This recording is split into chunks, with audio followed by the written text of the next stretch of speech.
Assalamualaikum warahmatullahi wabarakatuh. Qala al-musannif rahimahumullah wa radiyallahu anhu wa ardah wa nafa'ana bihi wa bi'ulumihi wa amaddana bi asrarihi wa a'adana min barakatihi fid darain amin. Radiyallahu ankum. Faslun. Qala al-musannif rahimahumullah. Alhamdulillah, puji syukur kehadirat Allah, salawat salam tercurahkan kepada junjungan mulia Nabi kita tercinta Sayyidina wa Maulana Muhammad sallallahu alaihi wa alihi wasallam beserta segenap keluarga beliau, sahabatnya dan umatnya. Yang sama-sama kita muliakan para imam Masjid Al-Muhajirin, wabil khusus Al-Habib Alwi Al-Bar matahullahu subhanahu wa ta'ala fi tuli hayati wa umrih wa nafa'ana bihi wa bi'ulumihi fi daraini amin ya rabbal alamin, dan seluruh pengurus dari Masjid Al-Muhajirin dan hadirin wal hadirat yang hadir di malam yang mulia ini. Saya sebelumnya minta maaf, suara tidak seperti biasa. Jadi saya ngajar pelan-pelan saja. Ya, kemarin hilang suara pas tengah malam. Ini mudah-mudahan diberikan kita semuanya istiqomah fi tha'ah wal ibadah. Saya sengaja membuat catatan yang nanti akan kita sama-sama kaji satu persatu daripada kaitannya dengan hadis di dalam kitab Mukhtasar Sahih Al-Bukhari, yaitu hadis yang ke-334, punya kaitan dengan catatan yang saya rangkum berkaitan dengan khawarikul adah, berkaitan dengan khawarikul adah. Jika diterjemahkan artinya hal-hal yang di luar nalar atau kejadian-kejadian yang terjadi yang tidak bisa dijangkau oleh akal. Itu disebut khawarikul adah, keluar dari adat. Seperti irhasat, kejadian-kejadian luar biasa yang terjadi sebelum Rasul sallallahu alaihi wasallam dilantik menjadi Rasul. Ada juga mu'jizat, hal-hal yang luar biasa yang terjadi di tangan para anbiya dan para rasul. Ada juga yang disebut istidraj, hal-hal yang luar biasa yang terjadi di tangan orang-orang kafir, di tangan orang-orang musyrik, di tangan orang-orang yang menjadi musuhnya Allah, seperti Dajjal, diberikan hal-hal luar biasa di tangannya. Seperti disebutkan juga Ya'juj wa Ma'juj. Nah, semua itu disebut istidraj. Sanastadrijuhum min haitsu la ya'lamun di dalam Al-Qur'an. Ada juga disebut ihanah, yaitu menghinakan. Kejadian-kejadian luar biasa yang terjadi tapi tujuannya Allah merendahkan orang tersebut. Seperti nabi palsu Musailimah al-Kadzdzab, itu pernah meludah sumur yang bersih menjadi kotor dengan ludahnya karena ingin mengikuti mukjizatnya Nabi Muhammad sallallahu alaihi wasallam. Kemudian ada juga yang disebut dengan sihir, yang disebut dengan perdukunan. Ada hal-hal yang khawarikul adah yang keluar dari jangkauan akal. Ini saya susun tadi malam dari berbagai kitab. Kita akan bahas satu persatu berkaitan dengan hal-hal yang sifatnya khawarikul adah. Tapi saya mulai dari bab yang disebut dengan ruqyah, ya, pengobatan yang menggunakan ayat suci Al-Quran, disebut dengan ruqyah. Ada hadis yang diriwayatkan oleh Imam At-Tirmidzi yang lahir tahun 209 Hijriah, wafat 279 Hijriah. Rasul sallallahu alaihi wasallam bersabda, "Qad yakunu fil umami muhaddathun, fa in yaku fi ummati ahadun fa Umar ibn Khattab." Ada orang-orang yang disebut muhaddathun di umat-umat terdahulu, yaitu mereka kadang-kadang menginfokan hal-hal yang akan terjadi, ternyata benar-benar terjadi.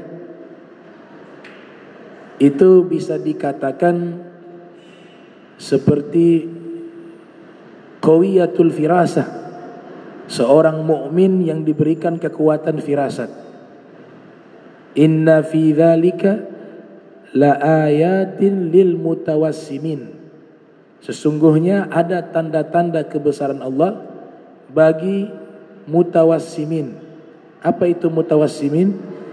Dijelaskan oleh Ibnu Abbas, orang-orang mukmin yang diberikan kelebihan firasat yang tajam dengan kekuatan imannya dan cahaya ilahi yang Allah berikan padanya.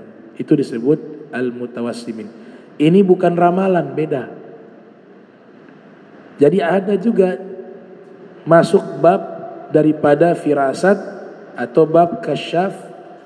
Nabi sebutkan dalam hadis bahwa dahulu ada umat-umat yang dimana di umat-umat terdahulu memiliki orang-orang muhaddatsun yang mereka diizinkan oleh Allah mampu mengabarkan hal-hal yang akan terjadi. Kalau itu terdapat di umatku, kata Nabi Muhammad, maka orangnya adalah Umar bin Khattab, kata Rasul sallallahu alaihi wasallam. Jadi kita harus bedakan mana ramalan, mana yang disebut firasat, mana yang disebut kashfu atau kasyaf, penyingkapan tabir. Semuanya ada penjelasannya yang dijelaskan oleh para ulama. Baik, yang pertama yang perlu kita bahas, yang pertama ar-ruqyah. Ar-ruqyah itu artinya mengobati penyakit menggunakan ayat-ayat suci Al-Quran. Ini istilah yang populer. Orang yang menjalankan prosesi ruqyah disebut ahlu ruqyah. Nah, ruqyah ini sebelum Islam hadir sudah ada. Sebelum Islam datang, ruqyah itu sudah ada. Nanti kita akan bahas satu persatu. Ini ada hadis diriwayatkan oleh Sayyidah Aisyah. Dikutip riwayat di dalam kitab Sahih Muslim, mohon maaf, dari Abi Sa'id Al-Khudri, diriwayatkan oleh Imam Muslim dalam sahihnya. Hadis ini menceritakan seorang sahabat meruqyah. Diceritakan sekelompok sahabat Nabi kita Muhammad SAW melakukan perjalanan. Lalu mereka melewati satu perkampungan suku Arab, meminta untuk dijamu, tapi mereka menolak. Kemudian satu perkampungan dari suku Arab yang ada di gurun pasir tersebut, mereka memiliki kepala suku, Sayyidul Qaum, yang pada waktu itu sakit. Dalam riwayat disebut disengat oleh binatang atau dia terkena demam. Maka mereka mengatakan, hal fikum rokin? Apakah ada di antara kalian orang yang biasa meruqyah? Disebut dengan apa? Rokin. Rokin artinya orang yang meruqyah. Ini penduduk desa tersebut bertanya kepada sekelompok sahabat. Maka dijawab, ada salah seorang laki-laki dari kami bisa meruqyah. Kemudian sahabat tersebut yang bisa meruqyah, dia mulai meruqyah kepala suku yang sakit. Dengan izin Allah, kepala suku yang sakit itu sembuh. Kemudian diberikan hadiah kepada orang tersebut 1 ekor kambing. Namun dia tidak menerima hadiah tersebut. Mungkin beranggapan menolong orang tidak perlu dibalas. Mungkin harapannya seperti itu. Dia mengatakan, nanti saya laporkan kepada Nabi Muhammad sallallahu alaihi wasallam, apakah orang yang meruqyah orang yang mengalami sakit boleh menerima imbalan? Dia ingin tanyakan itu langsung kepada Nabi Muhammad sallallahu alaihi wasallam. Maka dia menemui Nabi dan menceritakan bahwa dia meruqyah seseorang dengan surat Al-Fatihah, menggunakan surat Al-Fatihah. Fa'atan Nabiyya sallallahu alaihi wasallam fadzakara dzalika lahu faqala ya Rasulullah wallahi ma raqaitu illa bi Fatihatil kitab. Ketika dia bertemu dengan Nabi Muhammad sallallahu alaihi wasallam, orang yang meruqyah tersebut, dia menceritakan, ya Rasulullah, saya meruqyah seseorang kepala suku. Selesai saya meruqyah dia sembuh. Dan demi Allah ya Rasulullah, ma raqaitu illa bi Fatihatil kitab. Ketika saya meruqyah, saya menggunakan surat Al-Fatihah. Fatabassama an-nabiy sallallahu alaihi wasallam. Setelah Nabi mendengarkan penjelasannya, Nabi tersenyum. Kemudian Nabi bersabda, "Wa ma adraka annaha ruqyah." Apakah engkau tahu bahwa surat Fatihah itu adalah surat untuk ruqyah, kata Nabi Muhammad. Jadi kalau kita mau ruqyah orang, di antaranya baca surat Al-Fatihah. Nabi katakan, "Wa ma adrak." Apakah engkau tahu annaha, sesungguhnya surat Fatihah ruqyah, memang surat untuk membaca doa-doa atau meruqyah. Itu menggunakan surat Al-Fatihah. Tsumma qala, kemudian Nabi bersabda, dia tidak menerima imbalan. Nabi perintahkan, khudhu minhum wadribu li bisahmin ma'akum. Hadiahnya atau imbalannya ambillah, kata Nabi. Ambillah. Artinya kambing tadi itu yang dikasih, jangan tolak, terima. Kemudian nanti bagi saya sebagian, kata Rasulullah SAW. Itu menunjukkan kebolehan. Ya, bagi sebagian untuk saya. Wadribu li bisahmin ma'akum. Dan bagikanlah untukku sepotong atau sebagian dari kambing yang kalian miliki tersebut. Nah ini disebut dengan ruqyah. Ar-ruqyah saya kutip di dalam kitab berjudul Ar-Ruqyah atau As-Sarim Battar fit Tasaddi li Saharatil Ashrar, ditulis oleh Wahid Ibn Abdissalam Bali. Kitab ini menjelaskan tentang sihir, tentang ruqyah dan hal-hal yang berkaitan dengan hal-hal tersebut. Disebutkan bahwa ruqyah itu terbagi dua. Ada ruqyah yang disyariatkan, ada ruqyah yang tidak disyariatkan. Ruqyah yang disyariatkan, dia membacanya menggunakan ayat-ayat suci Al-Quran. Dan tidak hanya terbatas di surat Al-Fatihah. Surat-surat di dalam Al-Quran bisa dijadikan ruqyah. Adapun ruqyah yang tidak disyariatkan, yaitu ruqyah-ruqyah peninggalan kaum jahiliyah. Mereka menggunakan mantra-mantra. Itu tidak disyariatkan. Atau bahasa-bahasa Ibrani, bahasa-bahasa Hindia. Ada mantra-mantra yang dibaca yang bukan berasal dari Al-Quran dan juga daripada doa-doa yang diajarkan oleh Nabi kita Muhammad SAW, atau doa-doa yang disusun oleh para ulama yang tidak bertentangan dengan Al-Quran dan hadis Nabi. Maka selain daripada itu tidak disebut ruqyah yang syar'i. Ini disebutkan di dalam kitab tersebut berjudul Ar-Ruqyah As-Sarim Al-Battar fi Tasaddi li Saharatil Ashrar, karya Wahid Ibn Abdissalam Bali. Ada juga sebuah kitab yang menjelaskan tentang ruqyah secara syar'i, itu ditulis oleh Syekh Muhammad Hasan, berjudul Ar-Ruqyah Asy-Syar'iyyah wa Tib wa Ilajul Mashhur min Sahihil Bukhari wa Fathil Bari, yang judulnya Ruqyah secara syariat dan kedokteran dan cara mengobati orang yang disihir, diambil dari kitab Sahih Al-Bukhari dan juga kitab Fathil Bari karya Al-Hafiz Ibnu Hajar Al-Asqalani. Maka ulama melarang kita membaca apapun itu ketika ruqyah yang kita tidak tahu isinya ini apa.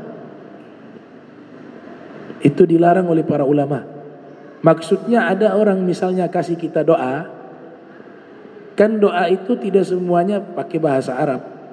Ada campuran bahasa Ibrani, ada bahasa Hindi, ada bahasa Persia, macam-macam. Kadang dicampur dengan bahasa Arab. Atau bahasa Arab sekalipun belum tentu itu doa, belum tentu itu ayat suci Al-Quran. Kita harus periksa dulu, ini Al-Quran bukan. Jangan-jangan itu mantra dalam bentuk bahasa Arab. Makanya ulama melarang membaca apapun itu amalan-amalan tertentu yang kita belum tahu isinya ini apa. Jangan dulu dibaca, cari tahu dulu. Khawatir ternyata itu adalah mantra-mantra. Itu larangan yang dinyatakan oleh para ulama. Mereka mengatakan janganlah kalian membaca, termasuk ketika ruqyah ada bacaan-bacaan la yafqah ma'naha, yang dia tidak paham maknanya. Li'annaha mazinnatu syirki, khawatir ternyata bacaan-bacaan tersebut berpotensi bacaan-bacaan syirik, bacaan-bacaan mantra yang jelas bertentangan dengan Al-Quran, hadis Nabi dan konsensus para ulama. Jadi ruqyah ada dua, ada yang syariat, ada yang tidak disyariatkan.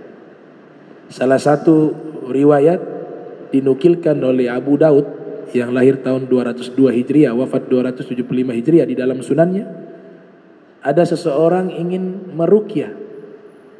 Nabi katakan kepadanya, "A'ridu alayya ruqakum fa illam," kalian presentasikan ruqyah kalian di hadapanku, kata Nabi Muhammad. Berarti di sini Nabi tahu ruqyah itu ada yang dilarang, ada yang tidak dilarang. Sehingga Nabi memerintahkan untuk menunjukkan gimana sih ruqyahnya kalian. A'ridu alayya ruqyakum, kata Nabi Muhammad sallallahu alaihi wasallam. Coba tunjukkan padaku cara ruqyah kalian. La ba'sa birruqa, tidak mengapa ruqyah tersebut, malam takun syirqah, selama tidak ada kesyirikan di dalamnya, kata Nabi Muhammad sallallahu alaihi wasallam. Ternyata dipresentasikan di hadapan Nabi, ketika dia sesuai dengan apa yang Nabi ajarkan, maka ruqyah itu diizinkan oleh Nabi kita Muhammad sallallahu alaihi wasallam. Nah, orang yang meruqyah dia harus punya keyakinan bahwa yang menyembuhkan itu bukan bacaannya dia, itu perantara. Jadi itu seperti obat. Maka disyaratkan orang yang meruqyah dia meyakini bahwa perantara bacaan-bacaan suci ini Allah akan menyembuhkan. Ada salah satu sahabat namanya Abi Ramthah. Dia seorang tabib, seorang dokter di zaman tersebut. Sahabat Nabi Muhammad SAW. Dia menganggap Nabi di punggungnya itu kan ada tanda kenabian. Dia mengira itu penyakit, kelenjar-kelenjar yang terkumpul, kemudian seperti ada tonjolan. dianggap itu penyakit. Dan dia katakan kepada Nabi, tolong tunjukkan punggungmu ya Rasulullah, saya ini dokter. Ana tabib, kata dia. Arini hadzal ladzi bi dhahrik fa inni rajulun tabib. Tunjukkan padamu penyakit yang ada di punggungmu. Sesungguhnya saya adalah seorang dokter. Kemudian Nabi menjawab, Allahu tabib. Nabi ajarkan, yang dokter bukan kamu, yang dokter Allah, yang menyembuhkan Allah. Anta rafiq, engkau hanya sahabat, bukan tabib. Tabibu alladhi khalaqaha. Tapi dokter yang sesungguhnya, yang mampu menyembuhkan sesungguhnya, yang menciptakan segala sesuatu, termasuk penyakit yang kau anggap di punggungku itu ada penyakit. Itu Nabi ajarkan apa? Keyakinan. Obat jangan kita yakini obat yang menyembuhkan, itu perantara. Tapi diperintahkan mengambil itu wasilah, mengambil sebab. Tapi keyakinannya, mudah-mudahan dengan sebab ini Allah sembuhkan. Mudah-mudahan dengan sebab obat ini Allah sembuhkan. Begitu. Harus punya i'tiqad ilallahi subhanahu wa ta'ala. Allahu syafi' dalam Al-Quran. Allahu syafi'. Allah zat yang maha menyembuhkan. Allahu syafi'. Jadi yang di punggung Nabi bukan penyakit, itu khataman nubuwah, stempel kenabian. Stempel kenabian. Di dalam kitab Asy-Syama'il Al-Muhammadiyah ditulis oleh Imam Tirmidzi, dia berbentuk seperti uang dinar. Sebagian ulama mengatakan seperti telur burung puyuh yang kecil. Sebagian lagi mengatakan dia seperti lingkaran cahaya. Itu ada di punggungnya Nabi Muhammad SAW. Itu tanda bahwa Nabi Muhammad adalah Nabi penutup. Namanya Khatamun Nubuwah. Kemudian disebutkan di dalam kitab Al-Amrad wal Kafarat wat Tib wal Ruqyat karya Syekh Muhammad bin Abdul Wahid Diyauddin. Di sini dikatakan oleh Nabi kita Muhammad sallallahu alaihi wasallam, hadis yang diriwayatkan oleh Imam Al-Hakim di dalam kitab Mustadrak, yang lahir tahun 321 Hijriah, wafat 405 Hijriah, juga diriwayatkan oleh Imam Darul Qutni. Nabi bersabda, man tatabbaba walam yakun bitib. Siapa orang yang memang berprofesi sebagai tukang obat atau sebagai dokter, walam yakun bitib ma'rufa, dan dia dikenal sebagai seorang dokter, maka dia harus mempelajari kedokteran tersebut secara mendalam sehingga jangan sampai fa'asoba nafsa, kata Nabi, malah praktek. Bukannya mengobati orang dengan sebab dia tidak profesional, tidak belajar secara khusus, secara sungguh-sungguh di dalam dunia medis, akhirnya memberikan mudarat pada jiwanya manusia, kata Nabi. Jadi larangan malah praktek itu sudah disebutkan oleh Nabi kita Muhammad SAW. Disuruh jadi dokter secara profesional, mendalam, memahami ilmu tersebut sehingga tidak merugikan orang lain. Fama dunah, kalau membahayakan orang lain ketika dia mengobati atau membuat orang tersebut menjadi cacat atau terluka dengan pengobatannya, fahuwa dhamin, maka sang dokter tersebut dia harus bertanggung jawab, kata Rasul SAW. Jadi ilmu kedokteran itu di dalam Islam mulia. Saya baca dalam kitab Syarah Ta'lim Muta'allim, Syarah Ta'lim Al-Muta'allim. Di situ dikatakan mempelajari ilmu kedokteran hukumnya fardu kifayah. Satu kampung tidak ada dokter atau satu kelurahan tidak ada dokter, satu kelurahan itu berdosa. Itu fardu kifayah. Imam Syafi'i sebelum menjadi ulama besar, beliau itu adalah seorang tabib, seorang dokter. pakar ilmu kedokteran Imam Syafi'i. Antum bisa baca dalam kitab Ar-Risalah. Al-Imam Syafi'i yang lahir tahun 150 Hijriah, wafat 204 Hijriah. Di situ disebutkan Al-Imam Syafi'i tabib. Imam Syafi'i adalah seorang dokter. Dijelaskan obat-obat alternatif, obat-obat kenabian. Diajarkan pola hidup sehat di dalam mukaddimah kitab Ar-Risalah. Makanya Imam Syafi'i mengatakan al-ilmu ilman. Ilmu yang paling penting bagi saya dua, kata Imam Syafi'i. Yang pertama, ilmu fikhi lil adyan, ilmu hukum agama. Itu paling penting karena berkaitan dengan agama. Yang kedua, ilmu tib lil abdan. Ilmu yang penting yang kedua, ilmu kedokteran. Karena dia menyangkut manfaat badan, menghilangkan penyakit di badan. Itu pernyataan Al-Imam Syafi'i radhiyallahu ta'ala anhu wa arda. Nah, ini yang pertama, namanya apa? Ar-Ruqyah. Jadi Ar-Ruqyah itu dibolehkan dengan syarat-syarat yang sudah dijelaskan tadi.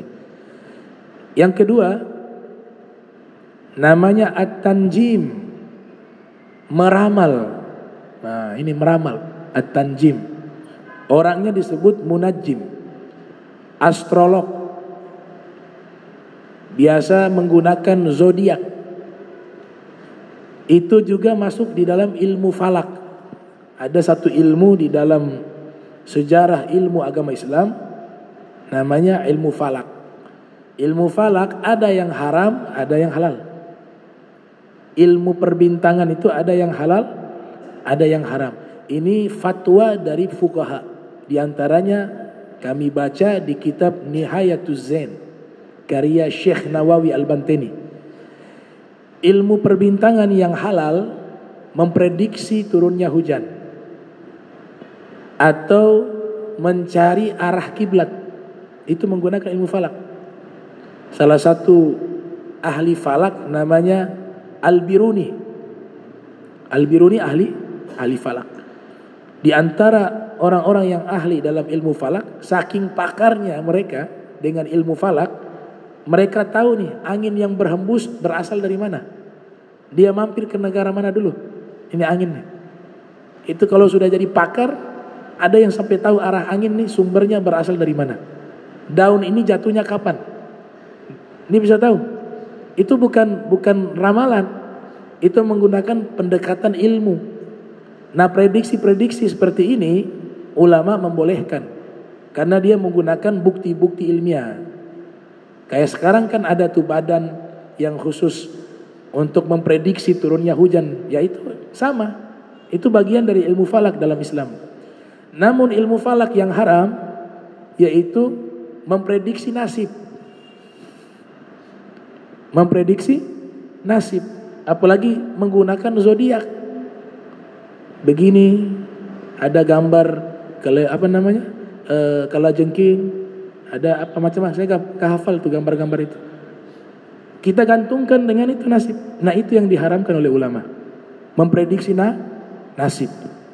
Disebut dengan at-tanjim, bahasa agama kita disebut at-tanjim, yaitu ramalan.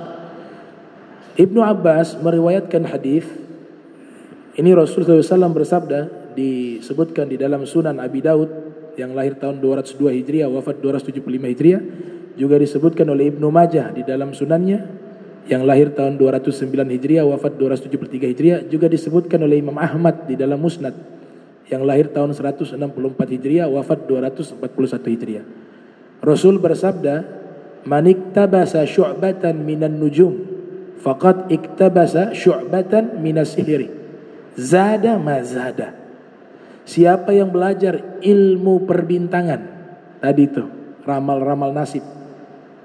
Ya, yang dimaksud di sini meramal-ramal nasib, menggunakan zodiak dan lain sebagainya. Siapa yang belajar cabang ilmu perbintangan, maka sungguh dia telah belajar cabang ilmu sihir. Zada mazada. Makin bertambah ilmu perbintangannya, makin bertambah ilmu sihirnya, kata Nabi kita Muhammad sallallahu alaihi wasallam.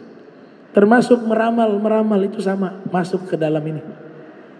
Itu ada seorang profesor doktor tidak percaya tentang ramalan, pernah dihadirkan dengan seorang peramal. Maka dokter ini bertanya kepada peramal tersebut, apa yang terjadi setahun ke depan? Dijelaskan, 1 tahun ke depan yang terjadi begini. 2 tahun ke depan apa yang terjadi? Diceritakan, begini, terjadi begini. Maka sang profesor ini yang tidak percaya tentang ramalan, tiba-tiba dia menampar peramal tersebut. Jatuh tersungkur. Ini peramal kaget. Kenapa saya ditampar?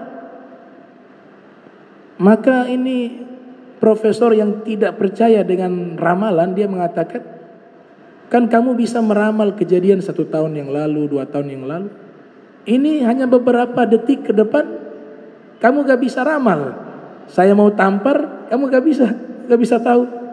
Seandainya kau bisa tahu tuh, pasti kau bisa menghindar dari tamparan saya. Buktinya kau tidak bisa menghindar dari tamparan saya. Berarti kamu punya ramalan bohong. Nah itu analogi untuk mematahkan ramalan. Nah, jadi ramalan jangan percaya. Ramalan, termasuk ramalan cuaca kadang-kadang tidak benar juga. Betul tidak? Namanya juga prediksi. Iya, ada kalanya benar, ada kalanya salah. Yang benar 100% mampu itu Allah yang mengatur. Di situ menunjukkan alam itu terjadi bukan karena dia sendiri. Buktinya dengan ilmu pengetahuan sudah meramalkan, ini sebentar hujan nih. Di handphone kita juga kita bisa lihat hari ini hujan. Ternyata gak hujan. Artinya apa? Alam itu tidak bisa membuat siklus perputaran alam, tapi dia diatur oleh Sang Maha Pengatur, Allah Subhanahu wa taala.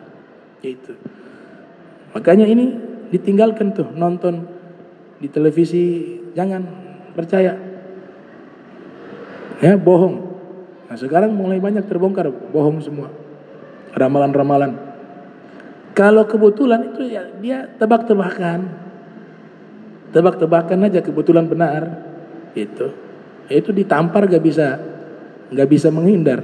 Padahal kejadiannya gak perlu 1 tahun, itu hanya berapa menit, detik ke depan dia gak bisa hindari. Nah itu namanya tanjim ya. Dia sifatnya meramal nasib menggunakan zodiak. Nah yang ketiga ini secara spesifik dia bukan menggunakan zodiak. Tadi dia arraf. Arraf itu langsung meramal. Kau nanti tahun depan begini-begini. Kejadian akan terjadi begini-begini dan seterusnya. Nah itu namanya apa? Arraf. Dalam bahasa hadis arraf. Al-irafah artinya ramalan. Arrafun artinya peramal. Man ata arrafan aw kahinan fasaddaqahu bima yaqul faqad kafar bima unzila ala Muhammadin sallallahu alaihi wasallam. Rawahu Suyuti fil Jami' as-Shaghir. Al-Imam Suyuti yang lahir 849 Hijriah, wafat 911 Hijriah, meriwayatkan di dalam kitab Jami' as-Shaghir. Nabi bersabda, siapa yang mendatangi peramal atau kahinan atau dukun, seorang dukun, fasaddaqahu bima yaqul, lalu dia membenarkan apa yang dikatakan oleh peramal atau apa yang dikatakan oleh dukun tersebut, faqad kafar bima unzil ala Muhammadin, maka sungguh dia telah mengingkari apa-apa yang diturunkan kepada Nabi Muhammad. Ini berarti apa namanya? Tahdid. Namanya apa? Tahdid, ancaman dari Nabi Muhammad. Yang antar gimana Nabi? Sama. Saya gak percaya tapi saya antar. Saya tahu alamatnya, saya antar. Sama. Man a'ana ala ma'siyatin walau kana bisyatri kalimat kana syarikan lahu fiha, kata Nabi. Siapa yang menolong perbuatan maksiat walaupun sepotong kata, maka dia terlibat di dalam maksiat tersebut. Sama. Yang ngantar sama, yang percaya sama, yang praktek juga sama. Peramalnya, dukunnya sama. Di riwayat yang lain Nabi katakan, disebutkan oleh Imam Muslim yang lahir tahun 204 Hijriah, wafat 261 Hijriah dalam sahihnya, man ata arrafan fasa'alahu an syai'in lam tuqbal lahu salatu arba'ina lailatan. Nah, ini tidak disebutkan percaya atau tidak percaya, tidak disebutkan. Kalau tadi kan disebutkan dia percaya, yang disampaikan oleh peramal, yang disampaikan oleh dukun, dia percaya tadi. Kalau hadis yang kedua ini, dia datang hanya coba-coba mau tanya. Datang untuk bertanya kepada peramal tentang sesuatu. Nabi katakan, solatnya 40 malam tidak diterima oleh Allah. Solat 40 malam tidak diterima oleh Allah. Termasuk baca. Zodiak itu kan banyak di koran. Baca. Jangan dibaca. Kadang-kadang kan setan goda tuh. Awalnya tidak percaya, tapi pas kebetulan benar, benar juga nih. Masuk kepada membenarkan itu. Mendingan tidak usah dibaca. Zodiak itu bukan dari Islam. Walaupun ada simbol-simbol diarabkan ke dalam bahasa Arab. Ada. Tapi sumbernya itu dari cabang ilmu filsafat Yunani. Tentang dewa-dewa. Ya. Riwayat yang lain Nabi katakan, man ata arrafan fasa'alan syai'an lam tuqbal lahu salatu arba'ina lailatan. Sa'ala anasun atau unasun Rasulullah. Ada sekelompok orang bertanya kepada Rasulullah SAW. Langsung bertanya kepada Nabi. Anil kahin, tentang dukun. Bertanya Nabi tentang dukun. Faqala lahum Rasulullah laisu bi syai'in. Qalu ya Rasulullah fa innahum yuhaddithuna ahyanan syai'in yakun haqqa.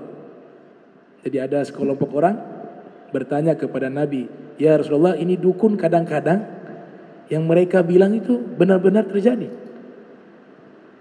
Bertanya langsung ke Nabi Muhammad sallallahu alaihi wasallam. Apa kata Nabi? Tilkal kalimat minal haq yakhtafuha al-jinniyu fayakurruha fi udhuni walihi qarrad dajajah fayakhlituna fiha akthar min mi'ati kadzbatin. Hadis riwayat Muslim. Nabi katakan, kalau ada peramal atau dukun, di sini redaksinya dukun, bukan peramal. Kalau peramal berarti bohong. Memang enggak ada. Ini dukun, al-kahan. Kalau memang ada kalimat yang benar dari dukun tersebut, dinyatakan benar-benar terjadi ke depan. Kata Nabi, itu adalah kalimat minal haq, benar. Sebagiannya benar. Berarti di situ ada jin yang mencuri berita langit. Kata Rasul, ada jin yang mencuri berita langit. Jadi dia bersekutu dengan jin. Tapi dukun sekarang, dukun palsu juga banyak. Dukunnya palsu juga banyak. Dikatakan di sini, kalimat itu sebagian benar karena dicuri oleh jin, dan jin membisikkan. Di sini menggunakan berkokok, kayak suara ayam, mengkokokkan di telinga tuannya, sebagaimana ayam berkokok, kata Nabi Muhammad. Fayakhlituna fi akthar min mi'ah kadzab. Tapi benarnya sedikit, kata Rasul. Benarnya 1, dustanya 100. Hadis sahih riwayat Muslim. Kata Nabi, fayakhlituna fiha akthar min mi'ah kadzbah.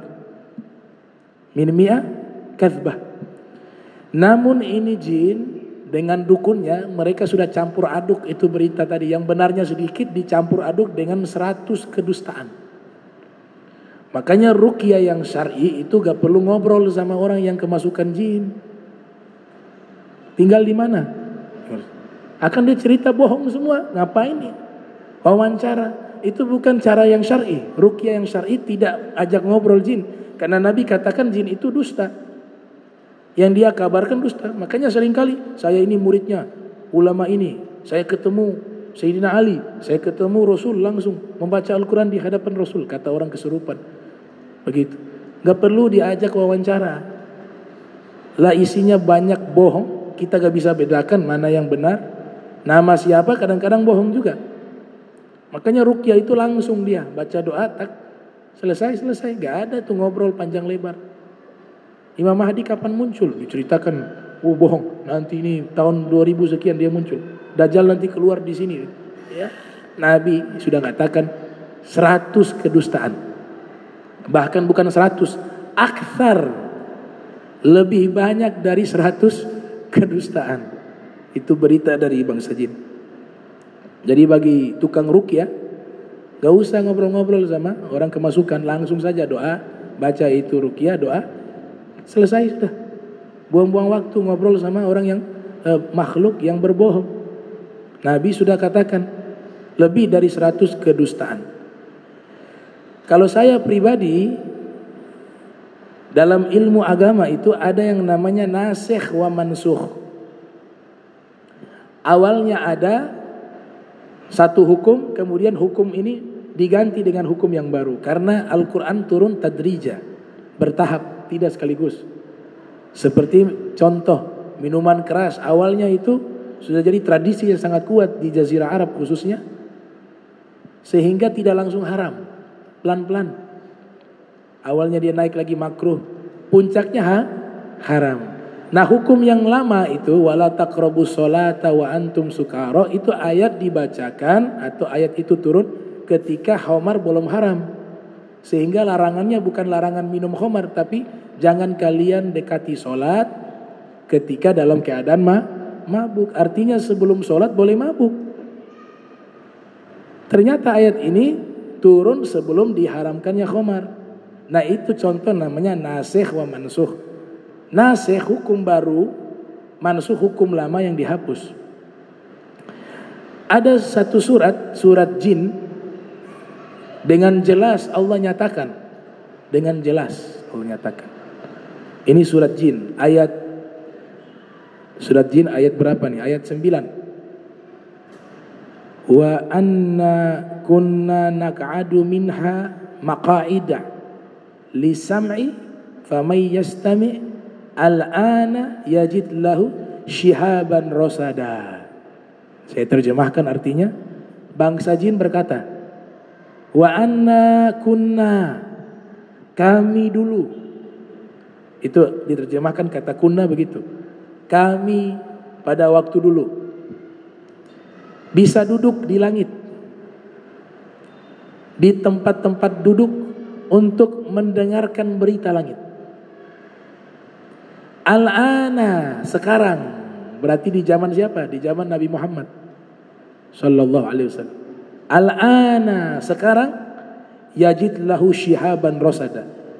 Kalau mau pergi ke tempat tersebut, ada malaikat yang jaga. Dan malaikat melempar dengan meteor shihaba kepada jin yang ingin mencuri berita langit. Artinya apa? Mereka sudah gak dapat berita-berita lagi. Kalaupun dapat, sepintas sedikit. Jadi jin sendiri tidak bisa meramalkan nasibnya. Jin sendiri juga tidak bisa meramalkan nasibnya. Malaikat pencabut nyawa yang Allah tugaskan mencabut nyawa juga tidak tahu orang yang dicabut itu kapan ajalnya. Dia hanya diperintahkan survei saja. Lihat, setiap hari lihat. Perintahnya dari Allah. Cabut. Bahkan dia sendiri juga akan dicabut nyawanya. Yang maha hidup hanya Allah. Nah ini perlu kita pegang nih. Ini sabdanya Nabi. Jadi kalau ada orang ngobrol sama orang kesurupan, gak usah. Ngapain duduk di situ? Dengarin orang cerita dusta. Bohong semuanya. Yang keempat, al-kahana, perdukunan, dukun. Orangnya disebut al-kahin. Jadi perlu kita tegaskan bahwa ilmu dukun-dukun begitu ada. Karena ada surat di dalam Al-Quran. Surat apa? Al-Falaq. Surat Al-Falaq. Min syarrin naffathati fil 'uqad. Dari kejahatan wanita. Dulu bisa dibaca naffathati, bisa dibaca nafithati. Tapi yang populer nafathati. Nafithati bacaan syaz, sebagian ulama mengatakan. Keburukan dari dukun-dukun wanita yang meniup di umbul-umbul tali. Itu namanya apa? Santet kalau di sana. Ada berarti ini. Dan ini ayat dan surat ini Al-Falaq dan An-Nas turunnya bersamaan. Turunnya bersamaan. Kita membaca di dalam kitab tafsir Asbabun Nuzul, sebab turunnya surat tersebut, biasanya diriwayatkan Nabi disantet sama orang Yahudi namanya, kalau tidak salah namanya Labid. Nabi sering pergi di satu sumur, wudhu di situ, ada rambut beliau jatuh di tempat tersebut, diambil oleh dukun Yahudi itu, kemudian disantet Nabi Muhammad. Nabi sakit kena santet. Ini nanti kami kritik nih riwayat begini. Kami kritik pakai ilmu, pakai kitab juga. Nabi kena santet itu hal yang mustahil. Tapi ini sebenarnya kasusnya sama seperti Nabi sholat lupa. Pernah kan Nabi sholat lupa, kemudian nanti keluar tuh hukum sujud sahwi. Kasusnya sama seperti ini, simulasi biar hukum keluar. Allah yang mengatur simulasi, tapi hakikat Nabi gak bisa kena sihir. Jangankan Nabi, untuk para aulia saja, para wali-wali, itu mereka gak bisa tuh kena ilmu-ilmu begitu. Gak bisa. Justru kebalik, kalau ada dukun mau buat begitu, dukun yang kena. Apalagi sekelas Nabi Muhammad sallallahu alaihi wasallam. Itu. Ini kita sebutkan riwayat dulu, baru kita studi kritis. Biasanya di kitab-kitab tafsir banyak juga riwayat-riwayat Israiliyat yang sumbernya dari orang-orang Israel, Bani Israel. Banyak, makanya disebut dengan riwayat Israiliyat. Nabi kena sihir, sakit, Allah turunkan 2 malaikat. 1 malaikat di kepala Nabi, 1 malaikat di kaki Nabi. Nabi dalam keadaan berbaring. Kemudian 2 malaikat itu membacakan surat Al-Falaq dan surat An-Nas. Baik, kita terima riwayat itu. Tapi kita yakini ini hanya simulasi agar ayat ini turun dan menjadi pelajaran bagi umatnya. Kalau kena sihir, baca nih 2 surat. Makanya namanya Al-Mu'awwidhataini. Namanya apa? Al-Mu'awwidhataini. 2 surat pelindung. Itu yang pertama, kalau kita terima riwayat tersebut. Riwayat kedua, seorang ulama bernama Ibnu Qutaibah dalam kitab Ta'wil Mukhtalafil Hadits, beliau mengkritik riwayat semacam ini. Beliau mengatakan, jika ada seorang muslim berkeyakinan Nabi bisa kena santet dan sihir, maka keimanannya akan lepas dari hatinya. Karena bertentangan dengan firman yang sharih, firman Allah yang sifatnya jelas menyatakan wallah ya'simuka minan nas. Allah menjaga dirimu dari kejahatan manusia. Di surat Jin, diturunkan di surat Jin, Nabi kalau berjalan di sekeliling Nabi ada malaikat yang menjaga Nabi Muhammad sallallahu alaihi wasallam. Belum juga Allah yang menjaga secara langsung Nabi Muhammad sallallahu alaihi wasallam. Jadi pemahamannya seperti itu. Jangan menganggap Nabi kena sihir. Oh, Nabi kena sihir tuh. Nih, Nabi saja kena sihir. Biasa kan begitu. Baca buku, 1 buku, teksnya tanpa ada guru, tanpa pakai referensi yang lain. Tuh, lihat tafsir nih, tafsir Al-Quran nih. Asbabun Nuzul. Nabi saya kena sihir, apalagi kita. Hati-hati. Bisa merusak kita punya keimanan karena sudah merendahkan Nabi kita Muhammad sallallahu alaihi wasallam. Ilmunya Nabi di atas segala-galanya. Perlindungan Nabi di atas segala-galanya. Nabi yang jaga langsung Allah. Didobel lagi ada malaikat, gak bisa tuh malaikat cuti, gak ada. Ada terus. Rosoda pakai kalimat itu. Senantiasa menjaga. Nanti antum baca surat Jin, baca terjemahannya, di situ ada.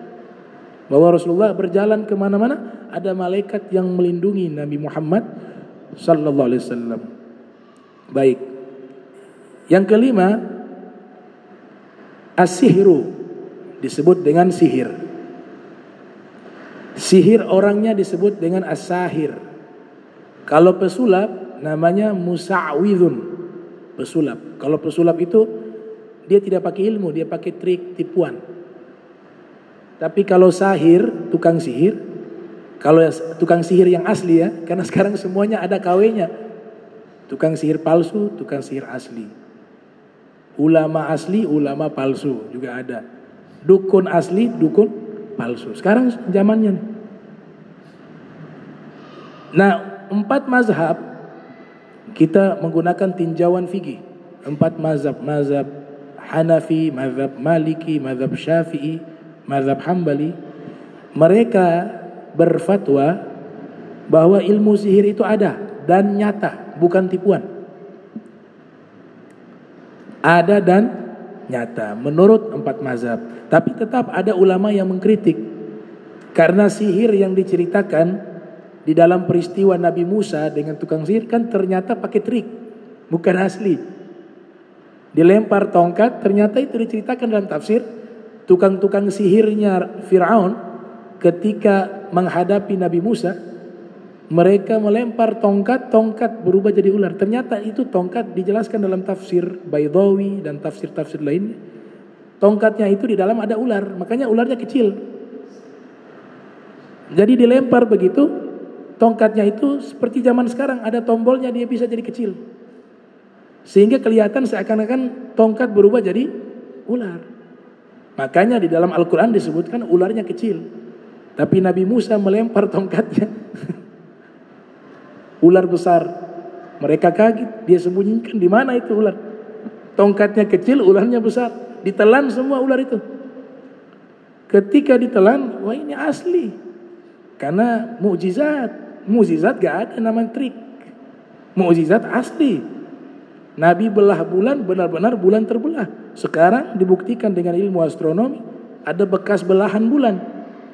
Itu Nabi belah dengan jarinya biiznillah, dengan izinnya Allah Subhanahu wa taala. Nabi Musa melempar tongkat berubah jadi ular, bukan trik, mukjizat asli. Yang trik ini akhirnya beriman.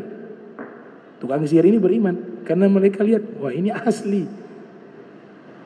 Tongkat berubah jadi ular.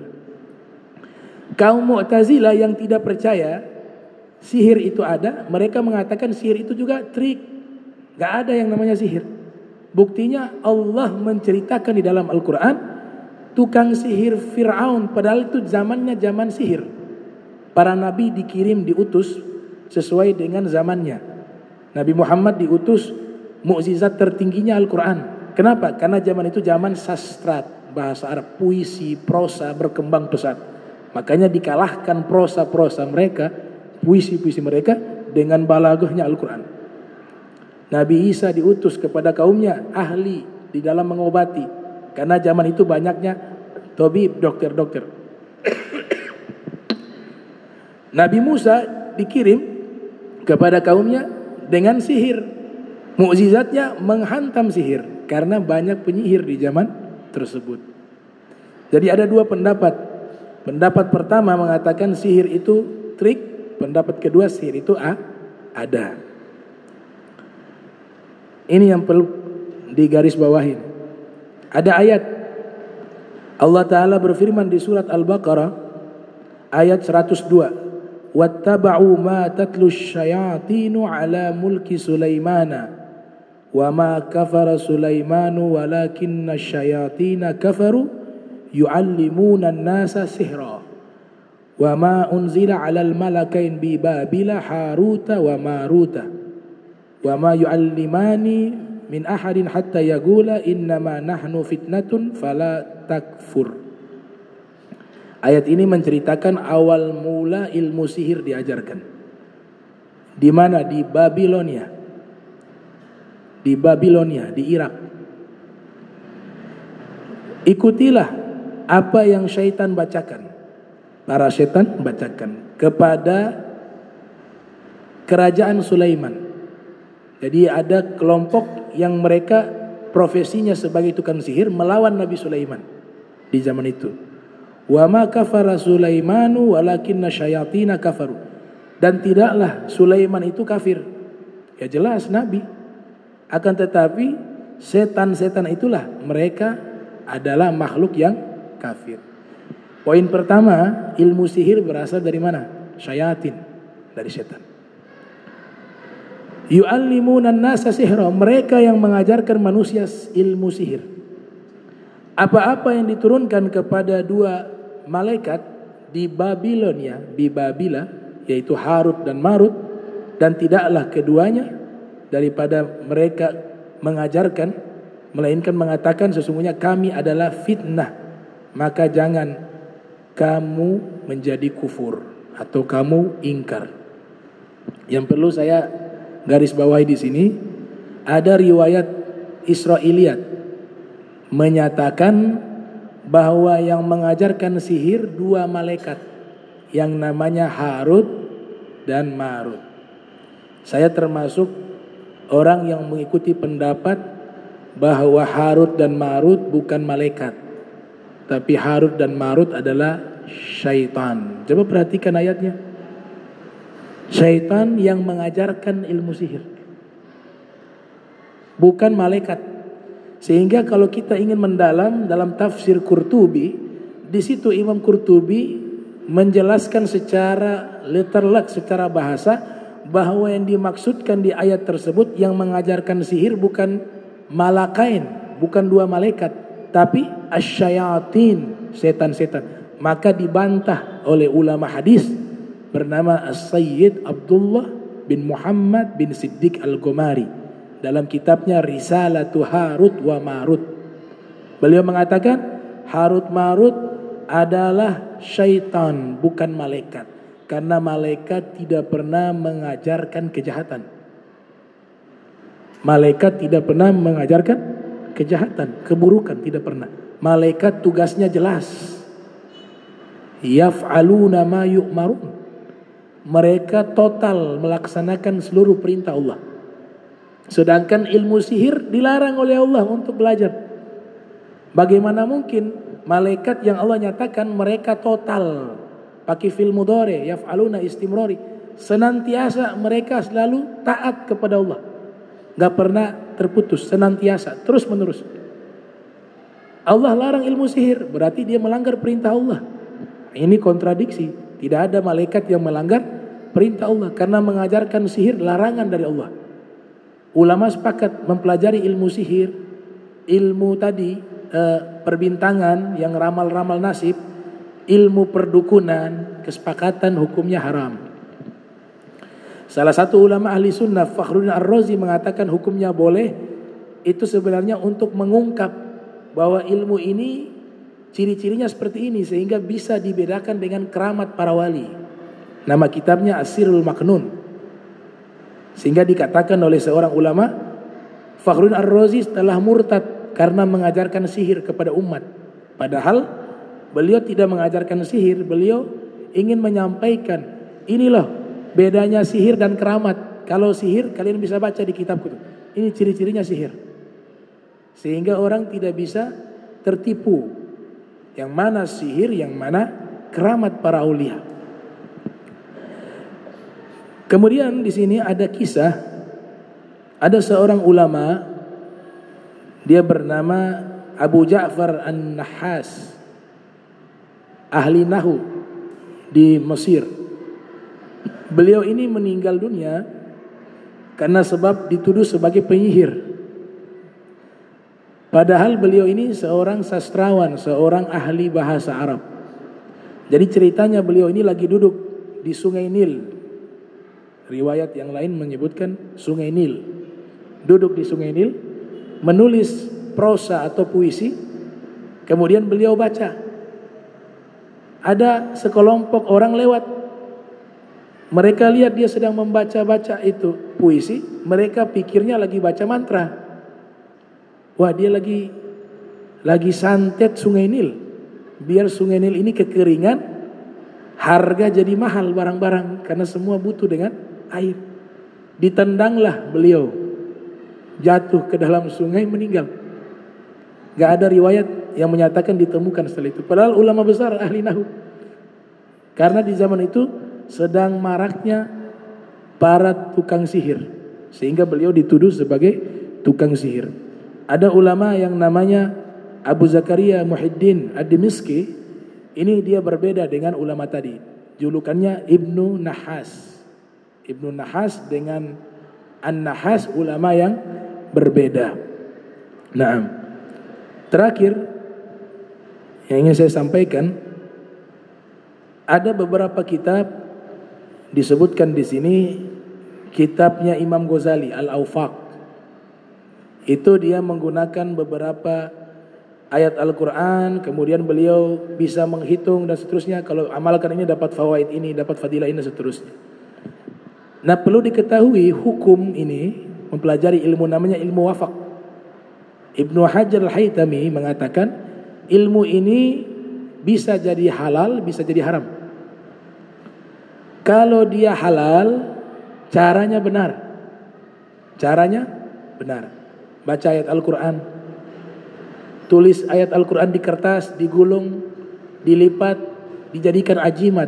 Ajimat juga sama, gak semuanya haram. Ajimat, kalau isinya Al-Quran, itu sahabat mempraktekkan. Nah, kadang-kadang dipukul rata. Oh, ini semuanya syirik. Agak semudah itu. Kita harus pakai ilmu. Antum baca di kitab Al-Azkar An-Nawawiyah, sahabat bernama Abdullah bin Amr bin As, dia menuliskan ayat suci Al-Quran di kertas. Beliau menuliskan ayat suci Al-Quran di kertas, kemudian beliau masukkan ke kain yang dijahit dan dilingkarkan, dijadikan kalung kepada anaknya yang masih kecil. Itu kan namanya apa? Ajimat. Tapi di dalamnya ayat suci Al-Quran, gak ada masalah. Ini riwayat Hasan. Dan masih banyak beberapa daripada ulama hadis meriwayatkan itu. Tapi kalau isinya bukan Al-Quran, isinya bukan doa-doa dari Nabi, isinya bukan doa-doa yang tidak diajarkan oleh Nabi, atau doa-doa yang bertentangan dengan ajaran Islam, jelas itu ajimat yang haram. Begitu. Jadi ajimat itu boleh kalau isinya Al-Quran. Sama dengan ilmu ini. Ini dinisbatkan Imam Al-Ghazali yang menulis.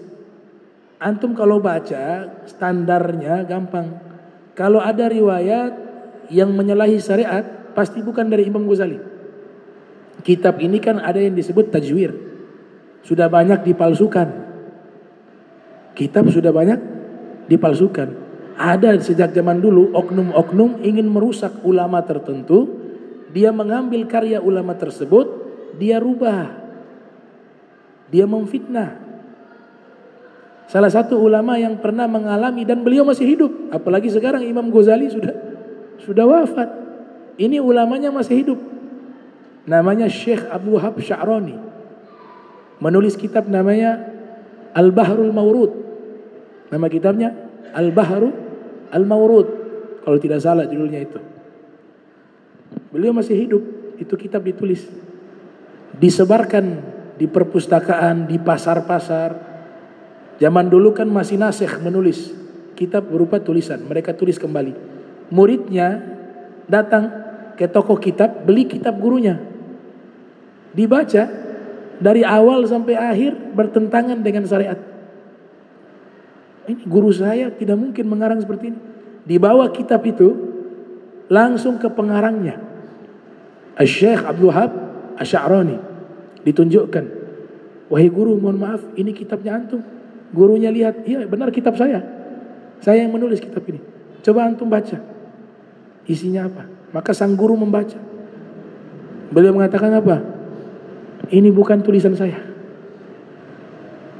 Demi Allah, ini kitab aslinya nih. Yang saya tulis judulnya sama, kau baca. Ternyata beda. Itu di tahun berapa beliau? Abad ke-8 9 Hijriah. Apalagi kita yang saat ini. Makanya Imam Ghazali punya kitab itu memang ada paragraf mengatakan misalnya bertentangan dengan syariat. Kalau mau dapat amalan ini, fadilahnya ini, tulis nama-nama para nabi, kemudian masukkan ke sempak celana dalam. Atau Al-Quran ditaruh di telapak kaki, diinjak, dan seterusnya. Itu tidak mungkin dari Imam Ghazali. Itu adalah fitnah yang keji kepada beliau. Antum mau tahu Imam Ghazali yang benar? Baca kitab Ihya Ulumuddin. Di situ ajaran beliau yang benar. Namun ilmu wafak tadi Imam Ibnu Hajar mengatakan kalau digunakan untuk kebaikan jadi baik, asalkan dengan cara yang benar. Kalau caranya tidak baik maka diharamkan. Atau caranya benar. Karena di situ kan ada juga amalan untuk memikat orang perempuan jadi tunduk dan seterusnya. Kita ini hidup jangan terlalu banyak amalan. Yang disuruh kita ibadah. Kalau antum taat semuanya Allah kasih. Sebenarnya seperti itu. Wa may yattaqillah yaj'al lahu makhraja wa yarzuqhu min haitsu la yahtasib. Tapi bukan berarti mengamalkan sesuatu haram. Kita harus insaf, harus objektif. Kalau caranya benar pakai Al-Quran, karena di kitab tersebut juga ada namanya Syamsul Ma'arif, karya Al-Buni, juga begitu isinya. Kalau ada yang bertentangan bukan dari beliau tuh, difitnah itu. Tapi kalau yang sesuai dengan syariat itu dari beliau. Amalannya baik untuk membuat tetangga ini tidak betah, misalnya. Ada dia punya doa tuh, baca ayat ini. Kita bacanya benar ayat Al-Quran, tapi ini tetangga gak punya salah, gak punya apa, dibaca. Berarti caranya benar tapi tujuannya tidak benar, haram juga. Jadi dua-duanya harus benar, begitu. Nama kitabnya Manba'u Usul Hikmah juga Al-Buni. Bahkan ada kitab diklaim karangan daripada orang yang disebutkan di Al-Quran tapi tidak disebut namanya, yang memindahkan singgasana Ratu Balqis. Namanya Asif bin Barkhayah. Sebagian ulama tafsir mengatakan sepupunya Nabi Sulaiman. Nabi Sulaiman dikisahkan dalam Al-Quran meminta singgasana Ratu Balqis dipindahkan dari Yaman pindah ke Palestina. Ada jin ifrit mengatakan saya mampu memindahkan qabla an taquma min maqamik, sebelum kau berdiri dari tempat berdirimu. Kemudian ada ahli ilmu mengatakan saya mampu sebelum engkau mengedipkan mata. Nah dia punya amalan-amalan juga ada. Nama kitabnya Al-Ajnas. Umurnya ribuan tahun. Berapa ribu lah, hitung zaman Nabi Sulaiman. Itu bahasa bukan bahasa Arab, tapi ulama terjemahkan ke dalam bahasa Arab. Di situ juga banyak mantra-mantra, banyak juga doa-doa, banyak juga yang diambil dari kitab Taurat tentang pengamalan-pengamalan tersebut atau kitab-kitab samawi lainnya. Nah, ini beberapa hal tentang masalah sihir dan yang berkaitan dengannya, itu khawariqul ada. Mudah-mudahan kita bisa dapat pencerahan dari pertemuan ini. Bismillahirrahmanirrahim. Alhamdulillahirabbil alamin. Allahumma shalli wa sallim ala sayyidina Muhammad. Allahumma jam'ana hadza jam'arhuma wa tafarraqan bari tafarraqa ma'zuma wa la tajal minna wa la minna syaqiyal mahruma. Subhanaka bihamdika asyhadu an anta astaghfiruka wa atubu ilaih. Wa sallallahu alaihi Muhammadin wa ala alihi wa sahbihi wa barik wasallam. Walafu minkum. Wassalamualaikum warahmatullahi wabarakatuh.